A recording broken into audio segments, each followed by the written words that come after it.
Pentru iubitorii de orhidee, astăzi vom trece la cultivarea în apă, la hidrocultură. Uitați-vă cât este de frumoasă. Oare putem să le cultivăm în apă, în hidrocultură? Haideți să descoperim împreună acest secret. Din toate punctele de vedere, cultivarea ei în apă este o contradicție, pentru că în natură, fiind o plantă epifidă, rădăcinile nu sunt expuse în apă, ba mai mult, cu aceste rădăcini se ajută să se agațe de scoarța copacilor. Vedeți că și în acest caz deja s-a agățat pe această scoarță. 2 sau 3 motive pentru care le putem cultiva și în apă. Sau chiar mai mult, le putem ajuta să fie și mai sănătoase și mai viguroase, cultivate chiar în apă. Primul motiv ar fi pentru că de fiecare dată când încercăm să cultivăm o orhidee, după un anumit timp, după 5-6 luni de zile, un an, plantele noastre încep să piardă din frumusețe, încep să se putrezească rădăcinile, tulpina și pierdem de obicei plantele de orhidee, nu reușim să le cultivăm. De ce oare rădăcinile încep să putrezească, chiar dacă le cultivăm în modul cel mai corect? Atunci când noi venim și udăm orhideea, când o punem în apă să-și absoarbă umiditatea de care are nevoie și această scoarță pe care o vedeți aici, în același timp absorbe umiditate. Ținând foarte multă umiditate lângă rădăcini, poate să creeze un disconfort plantei și să putrezească aceste rădăcini. Dar motivul cel mai important se află în interior. În interior, la rădăcini, este un burete care este folosit la începutul vieții orhideei pentru a se dezvolta. Dar cu timpul acel burete se degradează, va menține foarte multă apă și tulpina începe să se putrezească. Observați de unde începe tulpina? Exact de acolo de unde sunt născute aceste prime 2 frunze. Puțin mai jos se află acel burete. Dacă acel burete menține foarte multă umiditate lângă tulpină și lângă aceste 2 frunze, va începe putregaiul.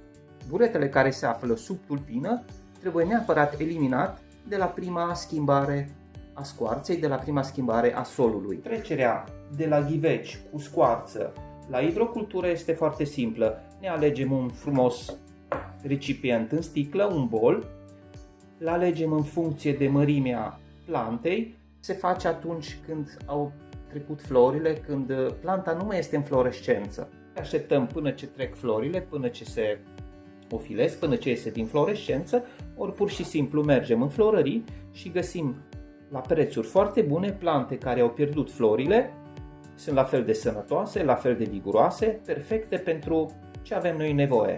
Eu voi trece și această plantă la hidrocultură, chiar dacă va pierde florile mult mai devreme decât în mod normal.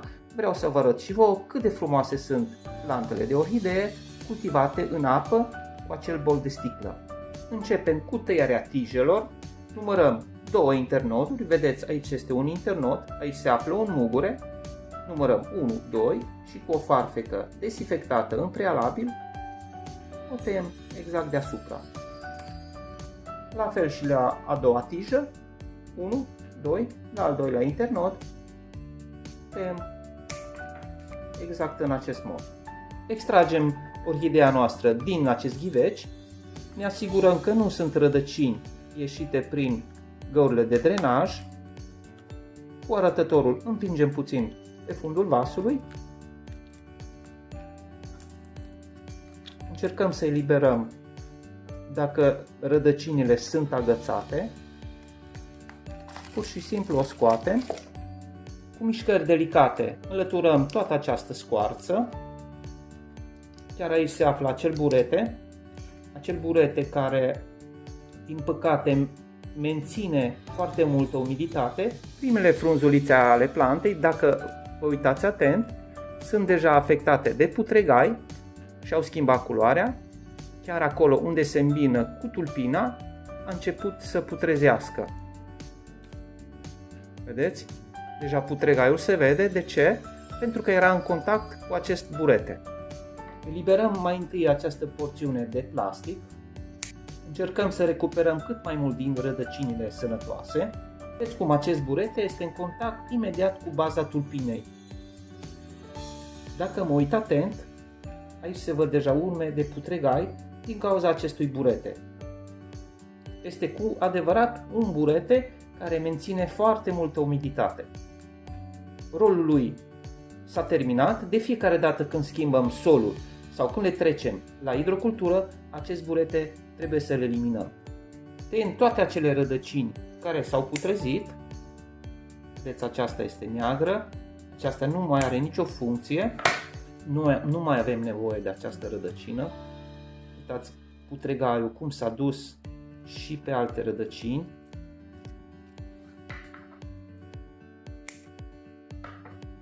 La fel și rădăcinile uscate le tăiem. Eliminăm toate frunzele cu început de putregai. Se vede clar contactul direct cu acel burete, începutul putregaiului. Scoarța rămasă pe rădăcini, dacă este foarte bine lipită de aceste rădăcini, nu încercați să le înlăturați cu mâna, pentru că puteți crea daune la aceste tinere și fragede rădăcini. Într-un bol cu apă le lăsăm 10-15 minute și o să vedeți că rădăcinile se vor desface foarte ușor. Cu cățel de usturoi voi dezinfecta atât rădăcinile cât și toată planta. Pun acel usturoi în apă, introducem orhideea cu rădăcinile, avem grijă să ajungă această soluție la toate rădăcinile, trec și peste frunze, peste tot.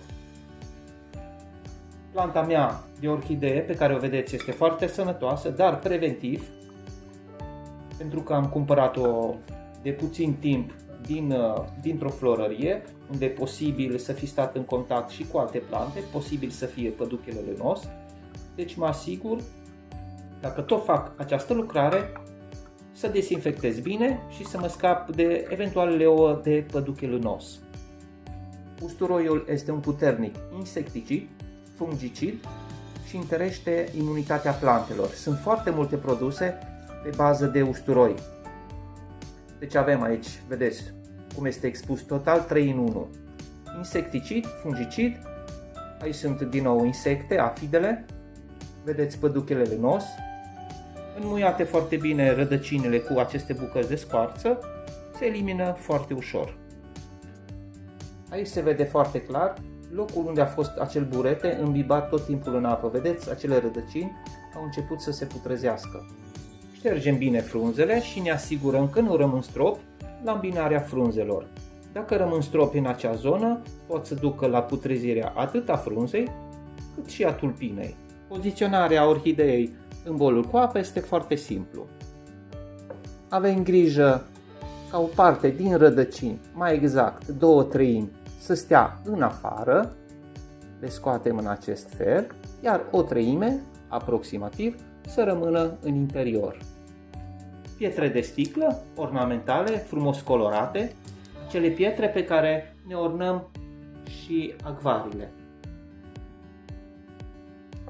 Am să le bag printre rădăcini. Se găsesc foarte ușor la centrele specializate pentru accesorii de acvarii. Culoarea acestor pietricele ornamentale, această culoare albastră, va da un aspect foarte plăcut împreună cu culoarea verde a plantei, împreună cu transparența apei. Dacă vedeți, aceste petricele încep să-mi mențină drept planta mea de orhidee. Adăugăm apă, nu apă de la robinet pentru că conține clor și calcar, apă din sticlă. Ne oprim cu nivelul apei, exact aici unde vă arăt acum cu vârful cuțitului, este exact zona unde începe tulpina. Cu un creion putem să ne semnăm nivelul apei, nivelul pe care l-am stabilit de unde pornește tulpina. Deci nivelul apei trebuie să fie puțin mai jos decât începutul tulpinei. Ne semnăm nivelul apei și ori de câte ori scade, ori de câte ori se evaporă, putem să completăm. Utilizarea pentru hidrocultură se face foarte simplu. Același fertilizant îl dizolvăm cu indicațiile de pe ambalaj și din acea soluție obținută luăm o parte foarte mică de fertilizant și o introducem pur și simplu în bolul nostru. Este suficient pentru 3-4 luni de zile, o cantitate foarte mică de fertilizant. Bolul se poate curăța odată la 3-4 luni, pur și simplu extragem planta, curățăm totul în interior, după care așezăm și completăm cu apă de băut, apă de la sticlă. Depinde de imaginația voastră, tipul de bol, tipul de plantă, ce culoare, cu ce pietre să ornamentăm. Folosim niciodată pietre de râu ca și ornament pentru orchidee crescute în hidrocultură, pentru că uitați-vă, vedeți cum apa începe deja să se murdărească, poate să conțină săruri, poate să conțină calcar. Fiind orchidee, vor avea nevoie de altfel de lumină, de cât mai multă lumină, dar nu de raze directe ale soarelui, pot să le ardă frunzele. Vedeți ce frumos arată și această compoziție cu pietre colorate. Acest video se apropie de sfârșit, vă urez spor la treabă și la revedere!